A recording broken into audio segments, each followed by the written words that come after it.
sevgili dostlar, Antalya'nın merkezinde bulunan kapalı yolun videosunu çekmek üzere yola çıkıyoruz. Hazırsanız başlıyoruz.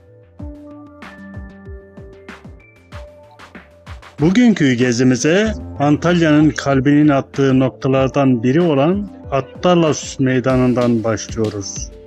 Burası sadece bir meydan değil, buluşmaların, vedaların ve hatıraların kesiştiği canlı bir şehir sahnesi.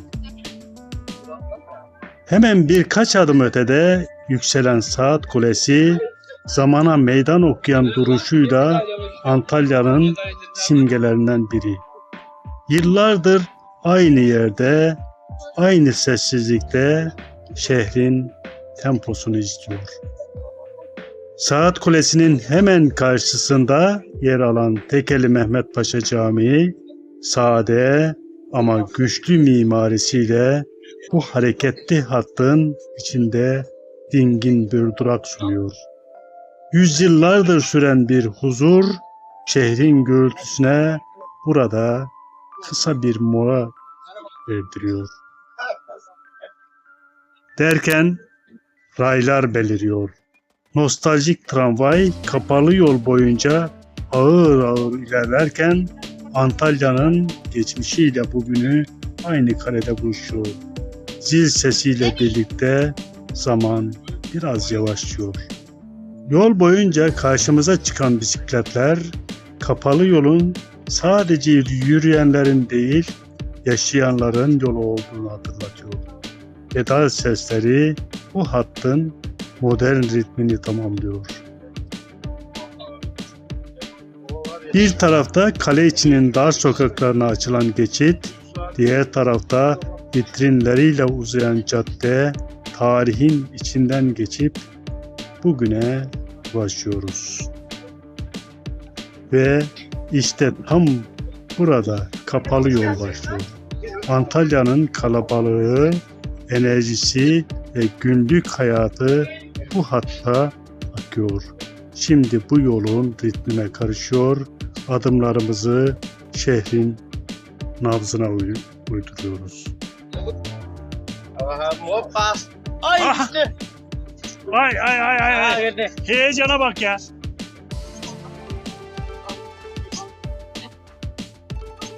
Kader'de kışın ortasında zemheri soğuğunda dondurma yemek de varmış arkadaşlar.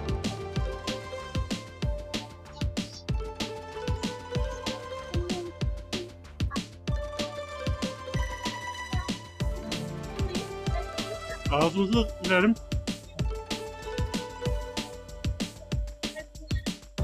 Yani buna bir para verilir. Gerçekten kaliteli bir dondurmaymış.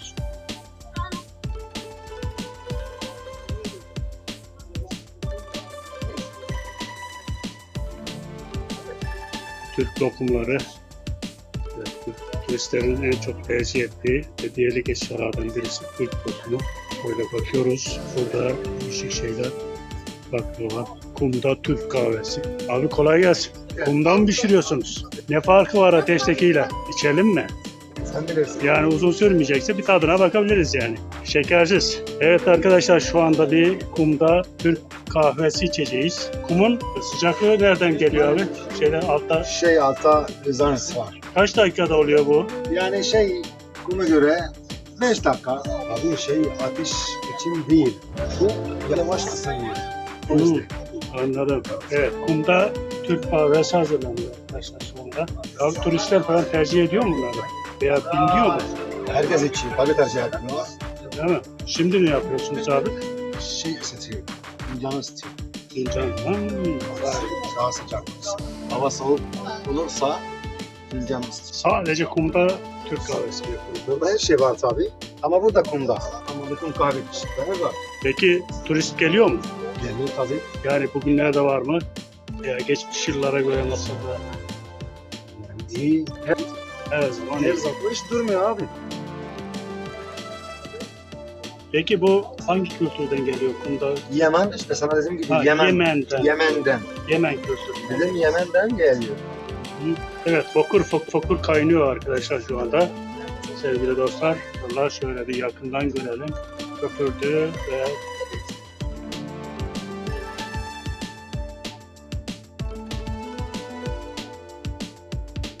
Buyurun, durabilirsin. Afiyet olsun. teşekkür ederiz. Hemen şurada içelim. Ha, orada içelim. Oldu ustam, teşekkürler. Evet, şöyle kumda Türk kahvesi içelim. Şöyle güzelce açıyorum arkadaşlar. Görüyorsunuz köpüklü köpüklü. Dediğimiz gibi hemen 5 dakika bile sürmedi. Şöyle açıyoruz. Türk lokumu. Şeker hastası olsak da artık bunu ne yapacağız? Yiyeceğiz ve kahvemizi içeceğiz. Evet dostlar, kahve içmenin usulünden birisi de kahveden önce su içilir. Bunu değişik açıklamalarda bulunuyorlar. İşte boğazı temizliyormuş, ondan sonra kahvenin lezzetini daha net alabiliyormuşsunuz. Bismillah. Evet, bir fincan kahvenin 40 yıl hatırı olurmuş. Artık burada bir fincan kahve içeceğiz ve 40 yıl buraya uğramayacağız.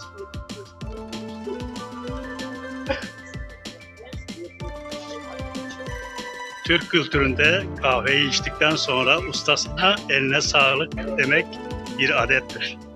Kumda Türk kahvesine teşekkür ediyoruz. Ustam eline sağlık, muhteşem her şey.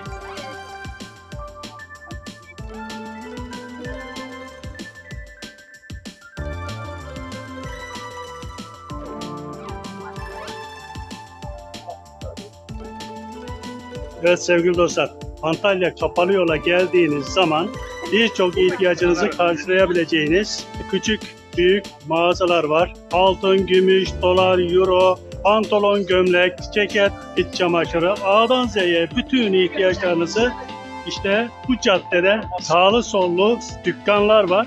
Oralardan temin edebilirsiniz. Selamünaleyküm tespihçi amcam. Nasılsınız? Tespihler kaç lira? 50 liradan başlıyor. Maşallah tespihten başka incik, boncuk her şey satıyorsunuz. Evet şöyle bir abim şöyle geriden. Abi şöyle bakıyorum. Abicim böyle zor zahmet bu şartlarda çalışıyor. Kaç yıldır bu işi yapıyorsun abi? 15 senedir. 25 senedir. Yani daha önceden ne iş yapıyordun abi? Bu işi yaptın. Yaşın kaç? 55. Benimle aynı yaştasın. Geçmiş olsun. Ayak mı doğuştan? Kısadıktan dolayı Spartik. Efendim? Spartik'ten geldim. Isparta'dan geldik. Spastik'ini anladım. Allah şifalar versin ya. Uluslararası çalışıyor. Peki turistler de alışveriş yapıyor mu? Benim devamlı müşterilerim var. Almancılar var. İngilizler var. Fransızlar var. Her sene gelirler benim yanıma alışveriş. Maşallah. Böyle sen kameraya karşı da o zaman alışkınsındır. Maşallah ya. Evli misin? Evliydin. 10 yıllık beraberlik oldu. 4 sene önce. Ayrıldınız. Yeniden evleneceğim. İnşallah. Peki o ayrıldığınız eşinizden çocuk var mı? Yok. Peki eviniz var mı? Kirada mısınız? Mesajın nedir insanlara? İnsanlara insancı davransınlar. Hayvancı değil. Biraz karşısındaki empati kursunlar. İnsanlar çok içine kapandı. Selam veriyor, selam almıyorlar. Artık öyle bir duruma geldik ki bu adam niye selam veriyor diye korkuyor millet birbirinden korkmaya başladı. O zaman siz böyle bir mesaj yayınladığınıza göre size karşı da böyle empati kurmuyorlar, kötü davranıyorlar. Evet, aynen öyle. Ne gibi kötü davranıyorlar? Nasıl diyeyim, ben görünüşümüzden zeka engelli gibi görüyorlar beni mesela. Avgıda benim zeka oranım çok yüksek. Evet, çok doğru. Biraz konuştuğu zaman anlıyorlar da işten geçiyor ama. Peki bundan başka böyle hobiniz var mı? Böyle yaptığınız iş var mı? Bilgisayar mühendisiyim ben. Bilgisayar programcısısın. Evet. Abim bilgisayar programcısı. Söyle. Ben okumayı yazmayı kendime öğrendim. Hiç okula gitmedim. Maşallah. Peki üniversite mezunu musun? Lise mezunusun. Liseyi de dışarıda bitirdin. Abi sen muhteşemsin ya. Muhteşemsin. Yani birçok okumuş bilmem ne insana göre harika. Çok be. Evi kendiniz mi aldınız yoksa babadan kaldı? Oldu, çok sağ. İsminiz neydi? Soner Yılmaz abimize de işte burada çok teşekkür ediyoruz. Evet, buradan Soner abimiz de 2026 yılını kutluyor. Herkese de selam gönderiyor. Yazılı olarak da geçiyor. Abi çok merak ettim ya, bu fikir nereden geldi? Bilgisayar programcısıyım dediniz de. Evet. Ben onu internette aldım. Çok kolay. Kullanması da çok kolay. Şuradan telefonu falan. Dedin her yerde yazabiliyorsun orada. Her gün burada çalışıyor musun? Her gün. Maşallah. Aslında bu sokağın rengisiniz siz ya. Yani gerçekten böyle 25 yıldır bu işi yapıyorsun. Benim bilen yok. Ay maşallah, ay maşallah. Oldu, Allah razı olsun. Allah işlerini rast getirsin inşallah.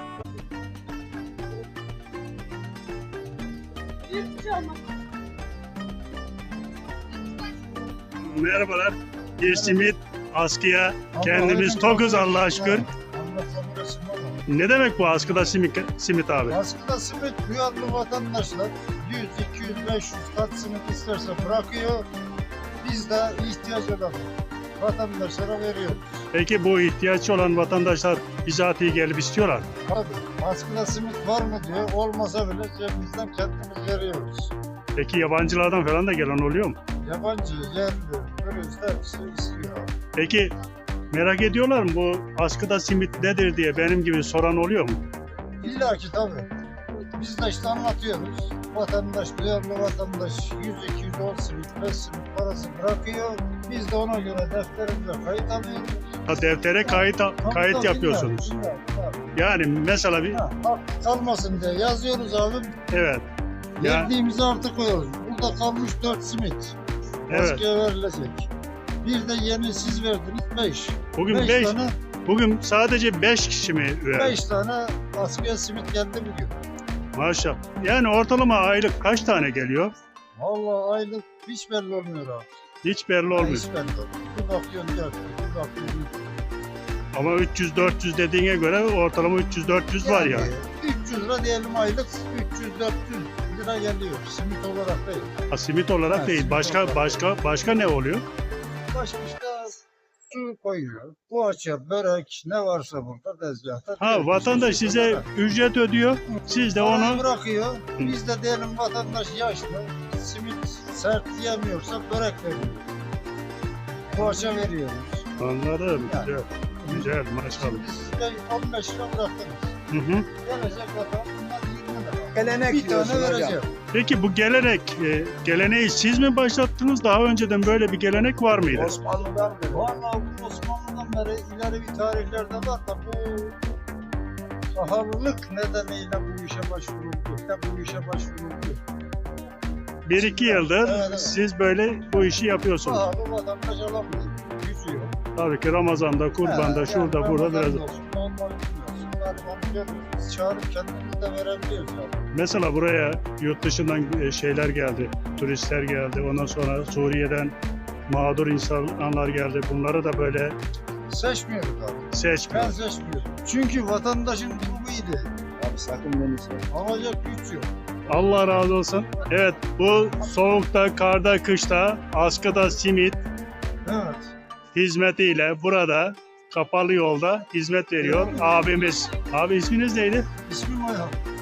Ayhan abi çok teşekkür Ben ederiz. teşekkür ederim. Allah iyiliğinizi arttırsın inşallah. Para görmesin inşallah.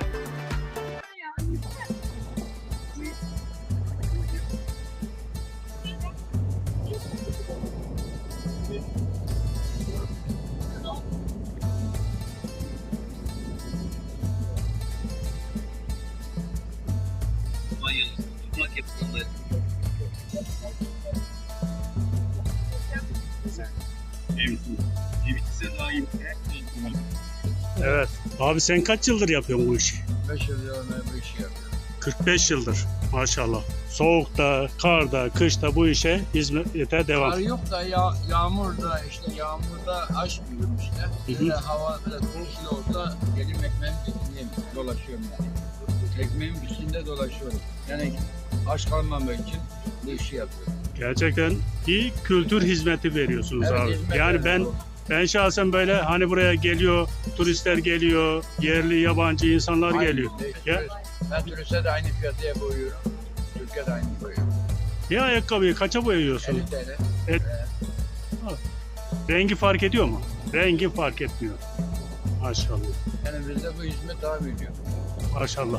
Şöyle boyacı Metin'in yeri. Ay maşallah maşallah. Peki şimdi niye Türk bayrağı yok abi? Efendim? Yok sağ olun. Teşekkürler.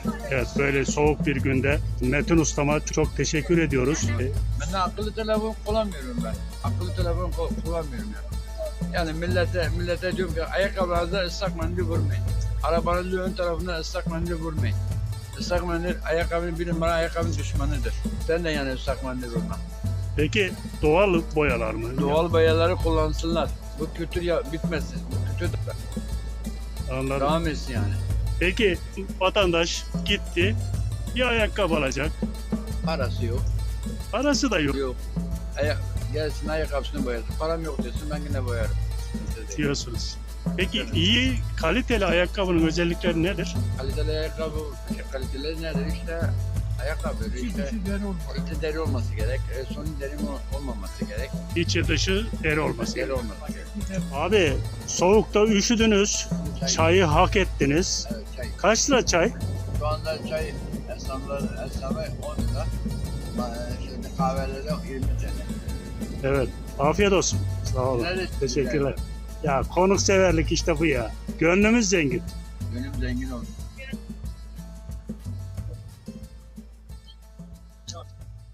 Ünlü müsün abi? Oo, Meş. Merhaba, hoş geldin. kaç yıldır İskendercilik yapıyorsun? Abi ben 85'ten beri bu işi yapıyorum abi. 85. 85'ten beri. Burada mı yapıyorsun? Antalya'dayım evet. Markın oradaydım, otogardaydım. Ondan sonra buraya geldim. Hı hı. 85'ten beri bu işi yapıyorum. Maşallah. Müşterin de bol yani. Adı başında meşhur. Evet, kalite. Bak mesela bu tavuğum sana bir parça vereyim, tadına bak. Böyle tavuğumuz bu. Ustam tadı damağımda kaldı ya. Harika maşallah. Evet abi, bu kalite abi. Hakikaten tavuğum bu. Tavuk. Bismillah. Kapalı yolu gezdik, gördük. Farklı hikayeler dinledik. Burada anlatılabilecek, söylenebilecek çok söz var. Ama zaman kısıtlı. Bir sonraki videoda buluşmak üzere. Hoş ve esen kalın. Kanalımıza abone olmayı, videolarımıza yorum yapmayı, beğeni atmayı, katıl butonuna tıklamayı, IP puanı vermeyi ihmal etmeyin. Sizleri seviyorum. Hayata, insana ve Antalya'ya dair hikayelerimizi dinlemek için biz hep buradayız.